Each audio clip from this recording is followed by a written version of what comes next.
Seguimos con la cobertura de FutureCon 2015 desde Sao Paulo y vamos a iniciar un panel sobre SDN y NFV para entender mejor la situación del mercado de las dos arquitecturas, tecnologías, como quieran llamarle, o frameworks de trabajo del nuevo paradigma o el futuro paradigma de los operadores, y para ello contamos con las empresas Comtel y Ciena. Héctor, Steve, welcome to telesemana.com. Thank you for being here. Thank you. We're going to be discussing about SDN and NFV. If you want, for the sake of argument, we're going to perhaps divide a little bit SDN and NFV into different tracks. Let's start with NFV. Why do operators are looking into NFV? What does it solve, and why do they need to implement virtualization?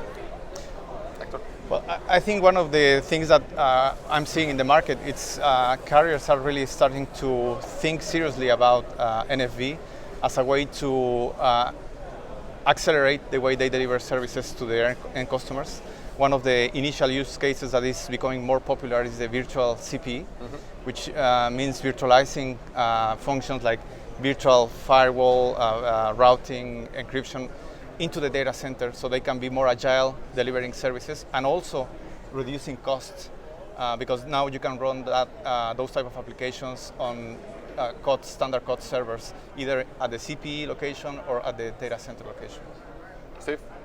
Yeah, I think cost and agility are certainly the two most prominent advantages of an NFV-based model. I think the cost argument really is not something that's going to be seen immediately, because there's still going to need to be an investment in the commoditized hardware that's required to run the new technology. So I think the cost argument will run more later on once it's developed and once it's established itself. I think the agility piece is the really important one, as you mentioned.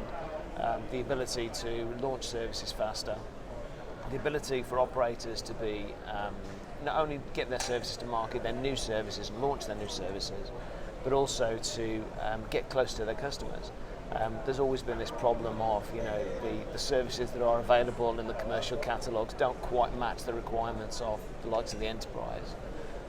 But this type of technology will allow them to really customize quite quickly and deploy new software to basically put the bespoke requirements of the enterprise into the platforms themselves. And then also, the competitive nature of it as well. I mean, if they can use the technology to be to match a competitor's product very quickly, where before it's taken. And when you mean competitors, are other operators, or you're talking also about OTTs, for example? Both, actually. Okay. Yeah. I mean, the traditional competitors, obviously, there's always been this. The competitor launches a product which is very successful in the market. We need to launch the same product. It can take up to 6 months to do that. Obviously, a software-based model will allow them to do that a lot more agile. But more importantly, like you mentioned, I mean, there's some talk here earlier this morning about OTTs. We've gone through different phases with OTTs, where it's the ultimate big competitor. You've got to fight off the OTTs. Then we started talking about partnering with the OTTs is the way forward. But now is the realization that, listen, the OTTs aren't going away. The likes of Google and Amazon are starting to eat our revenues. We need to be able to not only do what they do, but we need to be as agile and we need to be as dynamic as what they can be in their own the way they deliver services. Okay, now some of the people say that NFV, even SDN, I think this will apply to both, will get more complicated at the beginning than simpler because of the way the carriers are structured and the ways they operate today. Because NFV, obviously, when you talk to an operator traditionally, IT departments and network departments are isolated. Now they need to work together, and they are not used to, because the way they operate is quite different. Yeah. So that's why people say, well, the implementation phase would make things a bit more complex for the operators, probably more expensive than simpler and cheaper.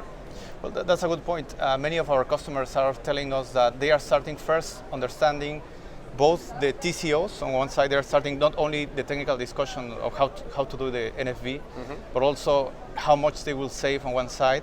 Not only considering the cost of the hardware or software, but also how much will it exactly their operational costs to adapt and develop their infrastructure to support the NFV model. So I think that's a very, very important point that our customers are concerned about. Now, let me ask you something, and this is completely kind of off track, but obviously you were mentioning the OTTs, and the OTTs obviously are part of the equation why the operators need to move to a more flexible environment or efficient environment. But the thing is that these operators have a way of making revenue which is totally different than the operators do. I mean, the way they operate is they don't think about the service, they don't launch a service thinking that service will bring direct revenue, so they don't think service revenue. They just launch stuff and the revenue picture is kind of somewhere else. What sticks? So would operators need to also adapt the way of making business because of NFV and SDN? For sure, actually with NFV, that's a big opportunity they have right now, because now they can become also like an OTT type of business model. Because would they want to do that? Well, right now they have a challenge of how to monetize their infrastructure, right? Sure. Others, like the OTT providers, normally are using their infrastructure without the service provider getting any benefit of that. Correct. So NFV can represent not only a way to deliver more services to their existing customers, but also to grab new market, probably with access from a third-party service provider, right? So I'm a service provider, one can provide a dynamic service, a virtualized service over a third-party access infrastructure from somebody else. Okay. So I can increase not only my revenues, not only in my own infrastructure, but also with others. I mean, the argument sounds really good. It's kind of hard to imagine Telefonica saying, you know what, I'll launch a service that would be able to be used on AT&T's network and be comfortable, access through the AT&T network, be comfortable with that. Yeah. Especially if it's at its best effort versus carrier grade when it's on my network. I don't know. I think it's the type of service as well, because I mean, are we moving into an era where traditional services are all that the consumer wants? Generation cloud customers are looking for something more. Well, they're looking for something that the OTTs provide them. Yeah. So if the telcos don't provide them, then they're obviously going to be looking at the at the OTTs. They say, well, listen, thanks, for all the service you provide me. I'm just going to use you for connectivity, all the fun stuff, all the applications, and all the really good stuff that matches my lifestyle. I actually want, I can get that from the OTTs. So it's not like, why should they go to these new models? It's a case of they've got to. Otherwise they're just going to be a bit part carrier, which they've always tried to avoid. There could be a situation by which operators would structure their business in a way that instead of having these guys being a competitor, do it the other way around and not just force them to pay a tax, but like for example Netflix.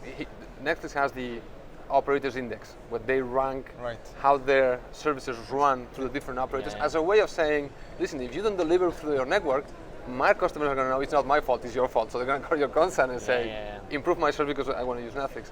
Is there any way the operators can actually leverage that in their favor? Instead of getting into a fight, they could actually say, let's work together. I can charge you to offer a better service. We're talking about neutrality is not here, so let's forget about neutrality. And then not necessarily try to compete with them, but say, I'm going to prepare a good infrastructure. The OTTs would want to, the ones that make money would want to pay for. The ones that don't make money, either way they don't have any money, so they won't be able to pay to improve the service. Would that model not work for the operators? I think and the key is to provide the best possible user experience, right? So that's in the heart of what you're saying. Yes. So I think, for example, in the US, Verizon is doing something like that to differentiate themselves and to partner more with the OTTs. But as Steve was mentioning, I think they also realize that they have to change, not only to partner with those guys, but to become a more active player in the service delivery. Because they have already experienced what it feels to be cannibalized by an OTT like Netflix, but also they were telling us, the same happened to us with WhatsApp and our SMS market, right? Sure. We didn't see it coming. We just were seated there expecting everything's going to be as usual, and somebody else takes advantage of our. So they have to do it. Yeah, and the operators have always had the monopoly over quality, network quality. So the OTTs can provide as much fancy stuff as they want, but they've always been basically measured by the quality of the underlying network. So if the operators can use that as their strength point, but at the same time they've got to make sure they can implement the quality in the virtualized network in the same way they can in the traditional wireline network, basically. Okay, interesting. So what you're saying is actually it's easier to get into the fan zone than for the OTTs to get a network. Yes. Okay. Yeah. Basically. All right. Yeah, although makes sense. You ask Google, they'll say something different because they're building their own networks, aren't they? So. All right. Okay. Well, that's a good point in the sense that you need the software tools to make this type of experience happen, right? All right.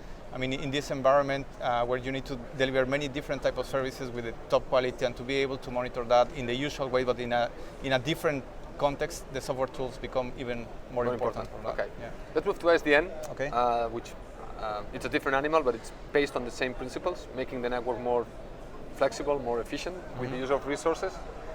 Again, why do operators need SDN? Same reason as NFV?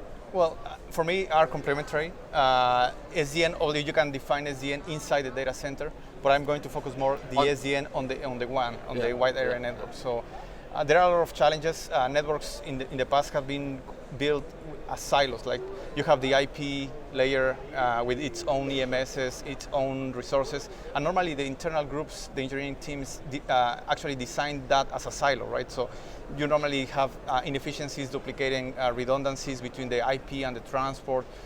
So software can help you with SDN to actually streamline the operation of that type of networks, but most importantly to reduce the CapEx, because now you are having a single intelligent, let's say, entity orchestrated like exactly by SDN through different domains. And the only, an additional thing that I would like to add is that also when you combine both SDN and NFV, you now are talking about an end-to-end service that can cross a physical domain, mainly controlled by an SDN environment, but also a virtual domain controlled by an NFV orchestrator, for example. But how you link those two together, because at the end the service, as an SDN end-to-end service, becomes very important, a new topic that I believe it's going to become more popular as we move forward, not only talking about SDN, NFV, but also in the multi-domain service orchestration, making the link of both together.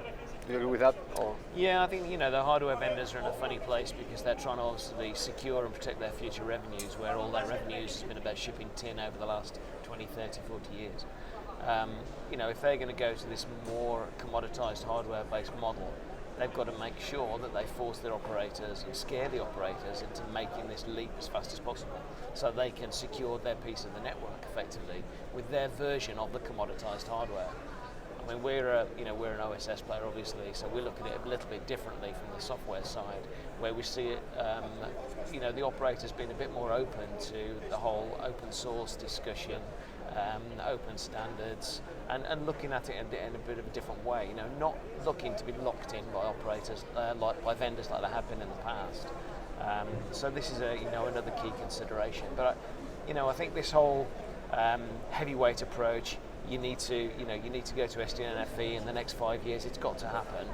It's not reality. The reality with operators and all the operators that we speak to, it's going to be a hybrid opportunity for a long, long time to come. Okay. So they've got to manage their traditional networks, their traditional assets. They've got to manage the gradual rollout of SDN, like you mentioned, and also the deployment of new services, which is going to be on a domain-by-domain basis, on a service-by-service basis. It's not going to be a big bang approach, and it never would have been. Don't you think that that's kind of presents a challenge for the operators? Because actually we need to make them more agile really fast. Because I mean, if you look at the big picture, the 5G is coming along in 5 years. It will happen very quickly. That would provide power to the OTTs, better networks. Obviously, these guys are already talking about 4K because they know things are going to get much better in the home and on the mobile. And still we're talking about, going this hybrid, which I agree. Obviously, they cannot replace everything at once. But OTTs probably would get simpler and faster and better, and the operators are still moving step by step, thinking about it. We need to move. We know there's a case, TCOs, investment cycles, and are we still... It's an unavoidable challenge. Okay. Yes. It all depends. No solution. How willing are they to cannibalize the way they do business? But your recommendation would be to speed it up, or do you think they're going on the right velocity, so to speak? I think it's hard to generalize because I think you have the ones that are innovating on top of the industry, and you have only the ones that are more or less like skeptical or following. But I think that the rate of adoption will become a differentiator for the service providers that actually embrace this to make it happen faster. Okay. And as you were mentioning at the beginning, not only implies a change in the technology, but also a change in their own structure, right? But we are moving to, like you mentioned, yes. Like you alluded to, we're moving to this perfect technological storm of 5G, IoT, right. and SDN NFV, where all three of those are interdependent upon each other. Yeah. So 5G needs the agility to deploy content closer to the edge so that it can be easily accessed from the network. The IoT needs the speeds, you know, that are going to be provided by 5G. So all three of these are very closely interlinked. There's quite a lot of speculation that, you know, IoT and this whole driverless cars concept is a lot further away than what people think. Yeah. But you know, whether or not SDN and NFV are going to be the fundamental requirements in order to launch 5G, in order to really get IoT out there and available and start making revenue from it. But those three are very, very interlinked.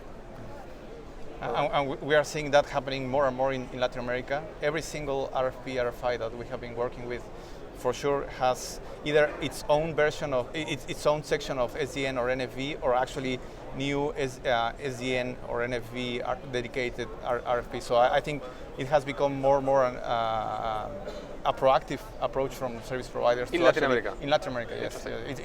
That's for me the biggest change from last year to this year compared to the activity So, I because have sometimes seen. Yes. still when I talk to the operators in Latin America, still with SDN and NFV, it sounds like something like no.